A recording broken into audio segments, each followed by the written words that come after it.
Good evening students and all my viewers. सभी लोगों का स्वागत है आपके अपने channel analysis world by S के सिंह पर। आज हम लोग बिहार बोर्ड की जो ये पनोरमा की बुक है पार्ट 2, इस पार्ट 2 बुक में लेसन 1 को हम लोग बोर्ड की परीक्षा के अकॉर्डिंग हम लोग इसको कवर अप करने वाले हैं। ठीक है, तो इसमें पहला आपका लेसन है द पेस फॉर लिविंग। ये एग्जामिनेशन की दृष्टि से बहुत ही इम्पोर्टेंट है। इसमें से बहुत सारे क्वेश्चंस आते हैं। अभी आपके प्रीवियस ईयर के क्वेश्चन में भी सेकंड सिटिंग के पेपर में क्वेश्चन नंबर 21 भी 21 से शुरुआत हुई थी और आगे जैसे जैसे होगा मैं पेपर के अनुसार आपको बताते जाऊंगा। तो पहले इसकी एक बार हम लोग रूपरेखा चेक कर लेते हैं। ये पेस फॉर लिविंग का मतलब होता है, लिविंग का मतलब होता है जीवन और पेस का मतलब है रफ्तार। तो ये जीवन की रफ्तार किस प्रकार की होती है, ये एक ब्रिटिश नॉवेलिस्ट थे जिनका नाम था आर.सी. हचिंसन। आर.सी. हचिंसन के द्वारा ये लिखा गया ये पाठ है जिसमें हम लोग उनको कवर अप करने वाले हैं कि उन्होंने क्या क्या ये बताया था। तो चलिए शुरू करते हैं हम लोग बिना देर किए हुए। द पेस फॉर लिविंग यानी कि जीवन की रफ्तार, हमारा जीवन जीने का जो तरीका है पहले कैसा था और आज कैसा है, ये हम लोग इस वीडियो में इस पाठ के माध्यम के अकॉर्डिंग हम लोग जानने की कोशिश करेंगे। पहले लिखा है R C. Hutchinson a British novelist exhibits an exceptional flair of touching the sensitive issues of the contemporary society with all its contradictions and paradoxes। अब इतना का मतलब हम लोग समझेंगे कि आर.सी. हचिंसन कौन थे। तो एक ब्रिटिश नॉवेलिस्ट थे। ये पेपर में आया हुआ है, आप लोग क्वेश्चन बैंक उठा करके देख लेंगे तो आपको पता चल जाएगा कि ये भी क्वेश्चन आया था। ये क्वेश्चन का पैटर्न था RC. Hutchinson was a dash देकर के 4 ऑप्शन दिया था। उसमें ब्रिटिश नॉवेलिस्ट, ये जो वर्ड है ब्रिटिश नॉवेलिस्ट, ये आपका आंसर में दिया था। एक ब्रिटिश नॉवेलिस्ट थे जिन्होंने एग्जिबिट माने विस्तारित रूप से exceptional flair of for touching the sensitive, हमारे समाज में जो exceptional touching the sensitive issues हैं, मतलब ये इसका कि हमारे समाज में फैली जो कुरीतियाँ हैं, जो भ्रांतियाँ हैं, वैसे संवेदनशील मुद्दे को इन्होंने बहुत ही शानदार तरीके से इसमें लिखने की कोशिश की है। इशूज़ का मतलब होता है बुराइयां या कुरीतियां कह सकते हैं इसको। Of the contemporary society, contemporary society का मतलब हुआ कि ऐसा समाज जो पुराने पैटर्न पर कंट्राडिक्शन एंड पैराडॉक्सेस, संकीर्णता के अनुसार, ठीक है, इसका जो पहले पुराने समाज में जो कंटेम्प्रोरी समाज था जिसमें उसके कंट्राडिक्शंस को और पैराडॉक्सेस को इन्होंने विरोध किया है, इन्होंने समझाने की चेष्टा की है। In the pace for living R C. Hutchinson captures the agony of modern man. Pace for living में उन्होंने एक मॉडर्न मैन यानी कि आज के व्यक्ति की व्यथा का वर्णन किया है। एगोनी का मतलब होता है कष्ट या पीड़ा, तो उसमें कैप्चर किया है, उसका वर्णन किया है। He brings out how the fast movement of man, उन्होंने ये बताने की चेष्टा की है कि किस तरह का आज का युवा जो है किस तरह का हो गया, उसकी रफ्तार कितनी तेज हो गई है। थिंग्स एंड ऑब्जेक्ट्स हर्ट्स, ये जो चीज़ें हैं, वस्तुएं हैं, ये किस तरह से प्रभावित करती हैं। हर्ट्स का मतलब किस तरह से कष्ट देती हैं। The normal rhythm and exerts undue pressure on men, women and children, कि इस प्रेशर से, इस दबाव से न तो कोई पुरुष बच सका है, न कोई स्त्री और न ही बच्चे बच चुके हैं। कह रहे कि ये हर्ट्स द नॉर्मल रिदम, जो सामान्य जीवन की शैली होती है, जो सामान्य जीवन की शैली है, जिस लय में जीवन चल रहा है, उस लय को किस तरह से प्रभावित करता है, जिसके प्रभाव से न तो पुरुष बच सकते हैं, न स्त्रियां, न ही बच्चे बच सकते हैं। ये आर.सी. हचिंसन ने इस पूरे पाठ की रूपरेखा बता दी। अब एक्चुअली में इसमें हुआ क्या था, ये एक प्रकार का नाटक के बारे में वर्णन कर रहे हैं आर.सी. हचिंसन।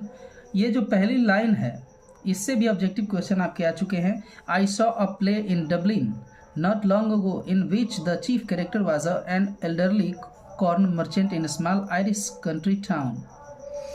मैंने ये जो अभी नाटक का वर्णन मैं कर रहा हूँ, इसको मैंने डबलिन में बहुत पहले नहीं देखा था। जिसका जो मुख्य किरदार था, मुख्य हीरो कह सकते हैं, जो किरदार था, एक एल्डरली, एक वयस्क जो है मक्के का व्यापारी था, जो कि बिलोंग करता था किससे, एक आयरलैंड के गांव से।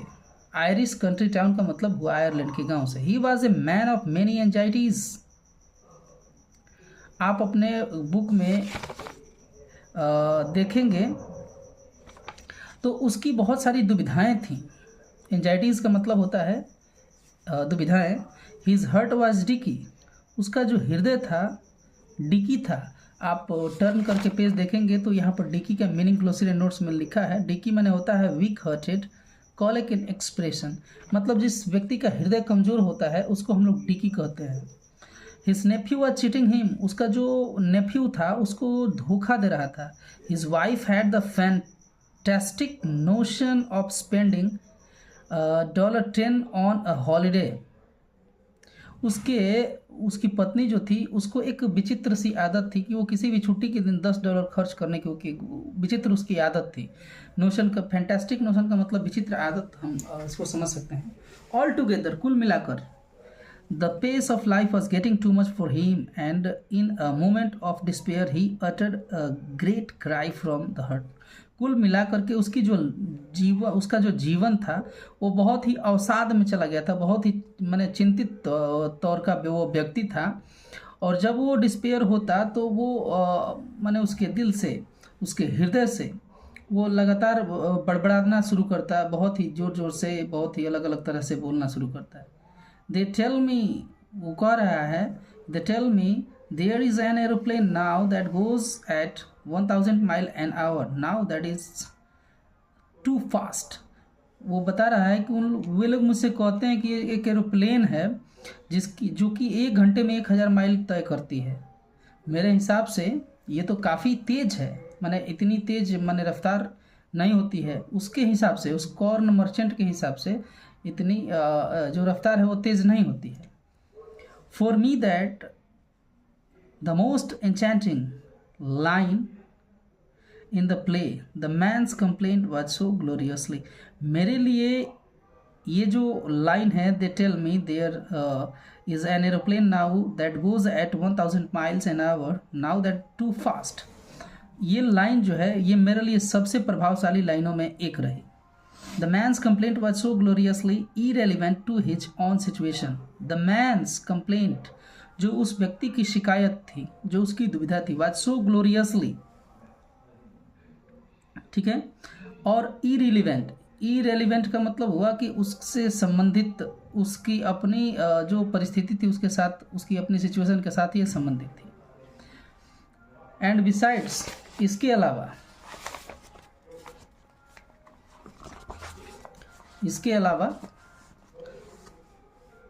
being comic, it struck me as a perfect illustration of the way the Irish get at the subtle truths by the most unlikely approaches. You saw that the old fool meant. मैंने इसमें ये समझा रहे हैं, मैं आपको पूरा line by line इसलिए नहीं समझा रहा हूँ कि क्योंकि आपकी परीक्षाएं नज़दीक हैं, इसमें उतना पढ़ने का समय आपको नहीं है। कुल मिलाकर के इसमें लेखक ये बता रहा है कि इस बूढ़े व्यक्ति को, इस नाटक का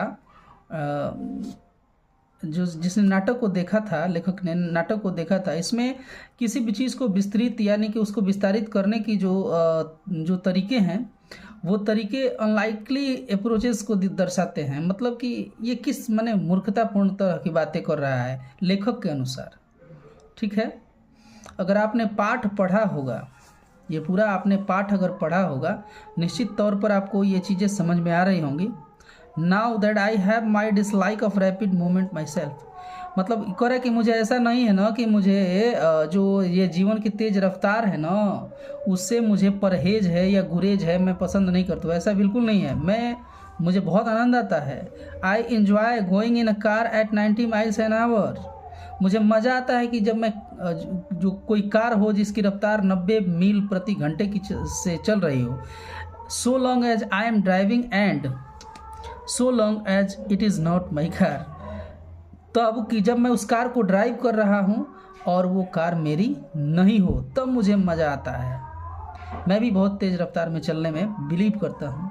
आई एडोर द मशीन्स। एडोर का मतलब होता है पूजा करना।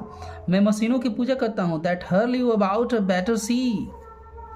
बेटर सी एक जगह का नाम दिया है। To dine in London. मेरी भी इच्छा होती है कि मैं डाइन मैंने भोजन करूँ कहाँ पे, लंदन में। एंड लंच इन न्यूयॉर्क, और लंच करूँ कहाँ पे, न्यूयॉर्क में। Next day seems to me a most satisfactory experience. जिसके बाद मुझे अगले दिन मुझे एक बहुत ही सेटिस्फैक्ट्री मतलब संतुष्टिप्रद अनुभव हो। I admit it excludes all the real pleaser of travel. मैं इस बात को स्वीकार करता हूँ कि इतना करने के बाद रियल प्लीजर मैंने यात्रा का एक रियल प्लीजर मिलता है। The sort of fun you get from a country bus in sunset of Spain. बिल्कुल उसी तरह से कि जब आप सनसेट को देखने के लिए एक लोकल बस का सहारा लेकर के निकलते हैं स्पेन में। But it gives you a superficial sense of drama. लेकिन ये जो लाइन है ये superficial sense of drama. Superficial का मतलब होता है pertaining to the surface only. ठीक है, ये ड्रामा का एक बाहरी सतह को आप टच कर रहे हैं। It was a sort of excitement. ये एक प्रकार का बहुत ही मतलब एक्साइटमेंट होता है। Our ancestor had to do without and we might just as well accept it gratefully. हमारे जो एंसेस्टर्स यानी कि पूर्वज जो हमारे रहे, बिना प्लीजर के यानी कि बिना वेल्थ के जो अपना जीवन जीते थे और उसी में वो खुश रहते थे। हमें भी क्या है ना कि उसे ग्रेटफुली एक्सेप्ट करना चाहिए, एकदम खुशीपूर्वक एक्सेप्ट करना चाहिए। No word speed become something unfriendly. कभी कभी क्या होता है, स्पीड जो होता है कि अनफ्रेंडली नहीं होता है। To me is where the mental activities of our time tend as they naturally do to follow the pace of the machines. To me माने मेरे अनुसार is where the mental activities of our time tend, कि जो हमारी mental activities होती हैं, हमारी दिमागी जो गतिविधियाँ होती हैं ऑफ आवर टाइम, हमारे समय की, वो टेंड इससे काफ़ी माने टेंडर माने मुलायम होता है। तो माने एक सॉफ्ट तरीके की थी, इतना डिफ़िकल्ट नहीं था। मशीनों में ज़िंदगी उलझ के रह गई है। एज दे नेचुरली, और वो प्राकृतिक रूप से ऐसा करते भी थे। Do to follow the pace of machines, और बाद में धीरे धीरे करते हुए उन्होंने मशीन को फॉलो किया। ठीक है, मैंने कहने का तात्पर्य ये मेरा समझाने का मतलब ये है कि इस तरह के जो पैराग्राफ इसमें दिए हुए हैं, ठीक है ना, इन हर एक पैराग्राफ में हर एक लाइन से क्वेश्चन हर बार निकल कर के सामने आया है। अब मैं आपको सीधे प्रीवियस ईयर में आए हुए क्वेश्चंस के बारे में थोड़ा सा बात उस पर करूँगा। इसमें जो आपका एग्जामिनेशन था सेट बी था, ठीक है। सेट बी में 2024 में पूछा गया था 21 नंबर प्रश्न जो था, the corn merchant was unable to handle the dash of life. The corn merchant was unable to handle the dash of life. Option आपके थे anxieties, pleasure, drama, pace. Corn merchant जो था वो अनेबल था handle करने में। क्या handle करने में? एंजाइटीज़ हैंडल करने में, कि प्लीजर हैंडल करने में, कि ड्रामा हैंडल करने में, कि पेस हैंडल करने में, जो कि जीवन का था।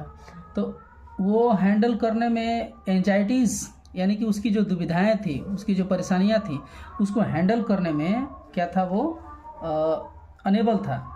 तो 21 नंबर प्रश्न का उत्तर आपका होगा ए। ठीक है, आगे हम और पेपर की बात करते हैं। मैं आपको याद दिलाते चलता हूँ कि क्या है।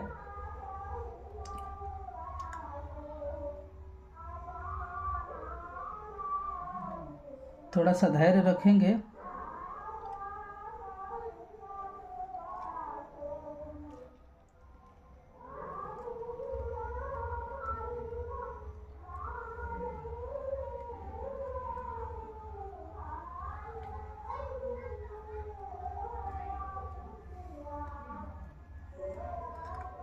अभी आपके लिए ऑब्जेक्टिव क्वेश्चन को ही मैं देख रहा हूँ, तो थोड़ा सा आपको हाँ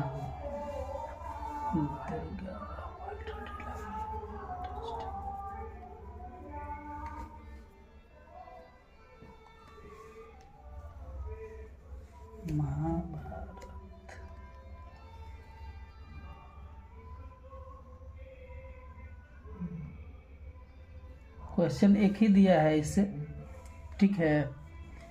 ऑब्जेक्टिव में क्वेश्चन एक ही दिया है, 100 क्वेश्चन में से एक क्वेश्चन दिया है इसमें, बाकी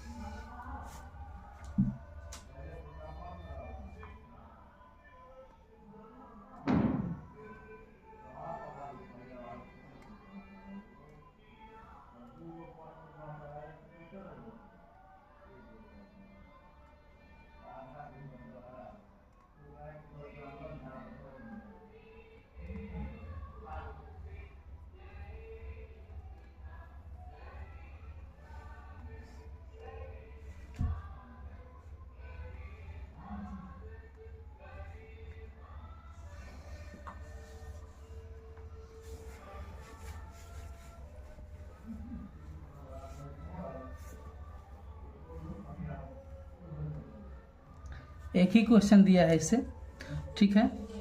इसके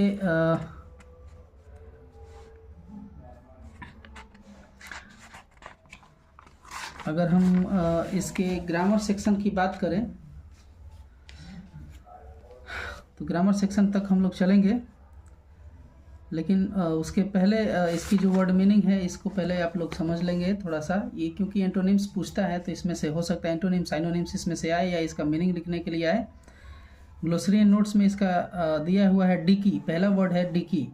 ये एक एडजेक्टिव है जिसका मतलब होता है वीक हार्टेड, यानी कि जो कमज़ोर हृदय का व्यक्ति होता है उसको हम लोग कहते हैं वीक डिकी। फैंसीफुल को वो होता है जो बहुत ही हाई लेवल पर कल्पनाएं करता है, उसको फैंसीफुल कहते हैं। डिस्पेयर नाउन है स्टेट, जिसका मतलब होता है स्टेट ऑफ होपलेसनेस। एक जब निराशा की अवस्था आ जाती है तो उसको हम लोग कहते हैं कि डिस्पेयर है। इंचैंटिंग का मतलब having the power to cast a spell, मतलब किसी चीज़ को बार बार बोलना। इलुस्ट्रेशन का मतलब आप समझ रहे हैं कि एग्जाम्पल होता है, उदाहरण होता है। एडोर का मतलब होता है वर्शिप माने पूजा करना या लव एंड रिस्पेक्ट होता है। सुपरफिशियल का मतलब होता है training to the surface only, सतह को स्पर्श। प्रिजुडाइज का मतलब होता है ए प्री कंसीव्ड नोशन, एक ऐसी आदत जो पहले से लगी हुई है। डिवास्टेटिंग का मतलब होता है डैमेजिंग, यानी कि बर्बाद। ब्लॉन्ड का मतलब होता है एक ऐसी औरत जिसके जो बाल कलर किए गए हों और उसकी आंखें कैसी हो, नीली हों। ब्रूनेट का मतलब होता है एक ऐसी औरत जिसके बालों का कलर जो है डार्क ब्राउन में होता है, उसको ब्रूनेट कहा जाता है लेखक के अनुसार, इस पाठ के अनुसार। तो इसको भी अगर आप एक बार रिवाइज करेंगे तो मे बी कि ये भी आ सकता हो। तो इसी तरह से अब आगे के जो वीडियोज़ हैं अब उस पर उसका मैं पूरा समराइजेशन करके समरी बना करके तब उसके बाद उसके ऑब्जेक्टिव क्वेश्चन को मैं आपको हल कराऊंगा। अगर वीडियो अच्छी लगी हो तो निश्चित तौर पर मैं आपसे रिक्वेस्ट करूंगा कि चैनल को सब्सक्राइब करें, शेयर करें, ताकि दूसरे को भी इससे लाभ मिले। मिलते हैं फिर अगली वीडियो में, तब तक के लिए जय हिंद।